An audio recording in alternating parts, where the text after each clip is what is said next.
You are turning in 10 minutes of BPTV News, brought to you by Binh Phuoc television station and newspaper. I'm the one now following are the headlines of today news.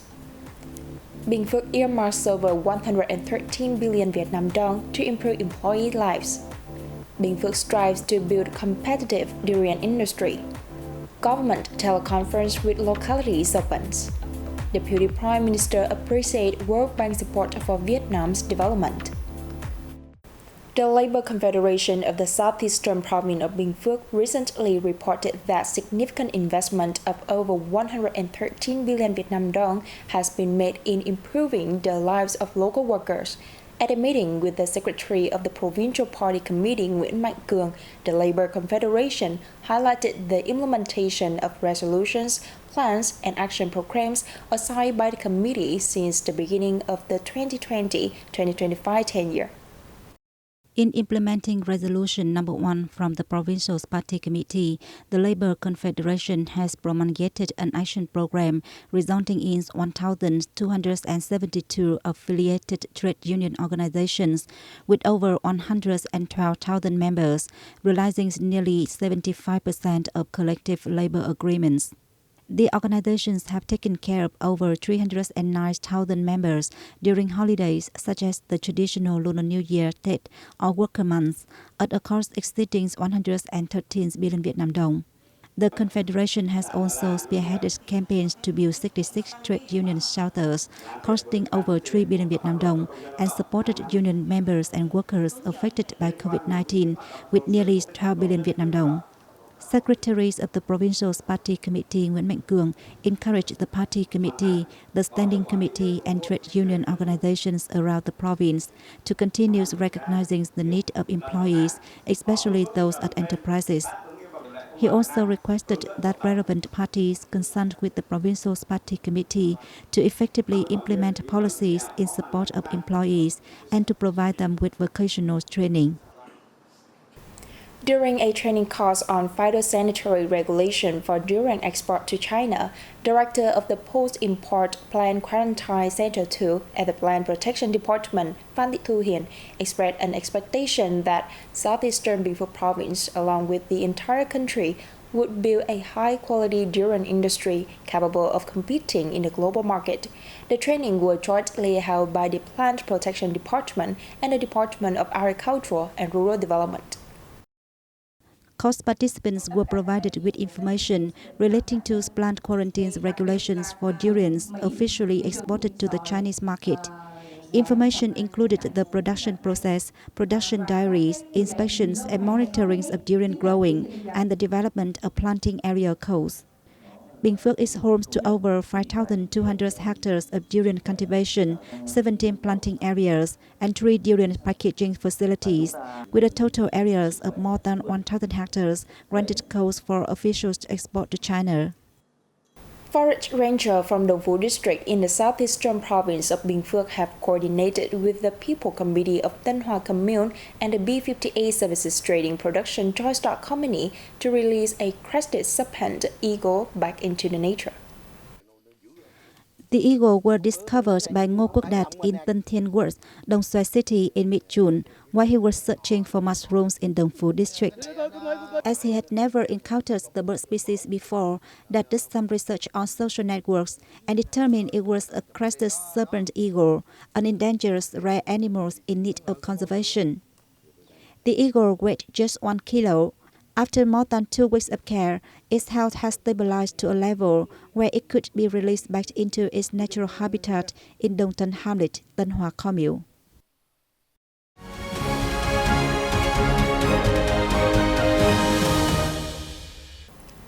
Moving on to the top stories around the country, Prime Minister Phạm Minh Chính chaired a teleconference between the government and localities and a regular cabinet meeting in Hanoi on July 4th to review the country's socio-economic performance in the first half and outline tasks for the near future.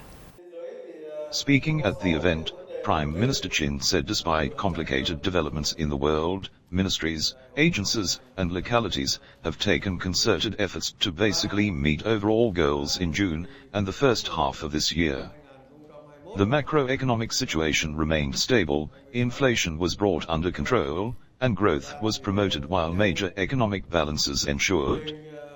The fields of culture, sports, health care, and education training also reaped positive results, he said. He straightforwardly pointed out existing difficulties and obstacles, such as lower than expected economic growth, challenges faced by businesses, job losses, and reduced working hours.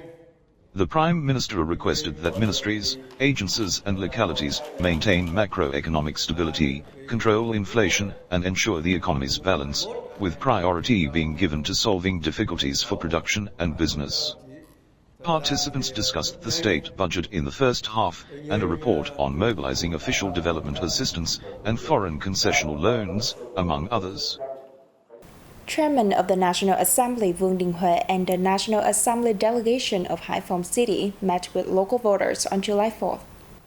Evaluating the results of the fifth session of the 15th National Assembly, voters said the meeting was prepared carefully, with high-quality documents and reports being presented at the session. They spoke highly of the section's reformed activities, highlighting that the reforms have helped improve the activities of the people's councils at all levels. Chairman Huệ said that in August, the National Assembly Standing Committee will coordinate with the government and relevant agencies to organize the first national conference to implement the laws, resolutions and decisions already approved by the National Assembly. The conference will be held in Hải Phòng. It will also evaluate the implementation as well as the plan on implementing laws and decisions approved by the National Assembly, the legislative leader said, adding that this is also a new activity of the legislative body. Deputy Prime Minister Trần Lưu Quang received Executive Director of the Office Executive Director of the World Bank Group of the Southeast Asia, Binh Phuoc, on July 4.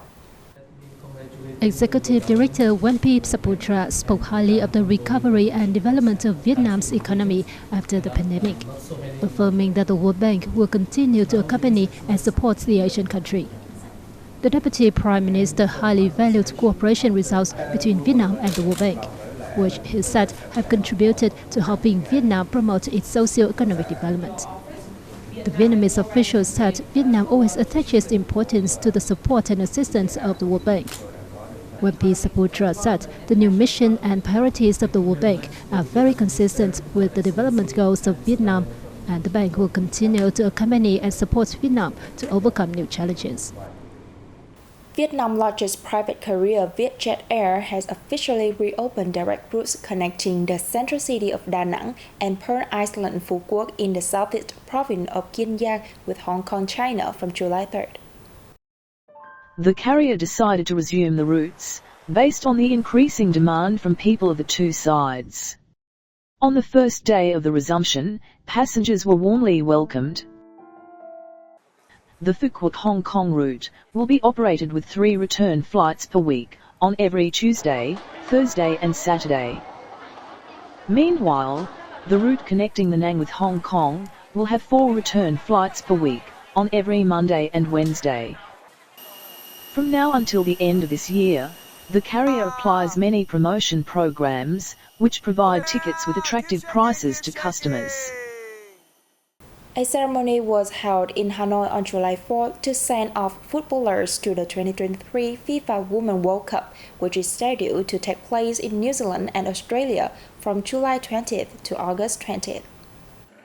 A ceremony was held in Hanoi on July 4th to send off footballers to the 2023 FIFA Women's World Cup, which is scheduled to take place in New Zealand and Australia from July 20th to August 20th. Chairman of the Vietnam Football Federation, Tran Quoc Tuan said, the winning of a berth for 2023 FIFA Women's World Cup is an achievement of historical significance of Vietnamese football in general, and women's football in particular. The 23-strong squad will depart for New Zealand on July 5th. They will have nearly 2 weeks to adapt to the conditions at the venue for Group E matches in the tournament. In the group stage, they will face the US, Portugal, and the Netherlands. Over the past time, the Golden Girls have crowned SEA Games champions for 8 times, with many successive, and successfully competed in the AF Cup and qualified for the 2024 Olympic first qualifier. That is the end of our bulletin today. To reward this news, you can download the BPTV Go mobile app or visit our website and YouTube channel. Now thanks for staying with us and see you next time.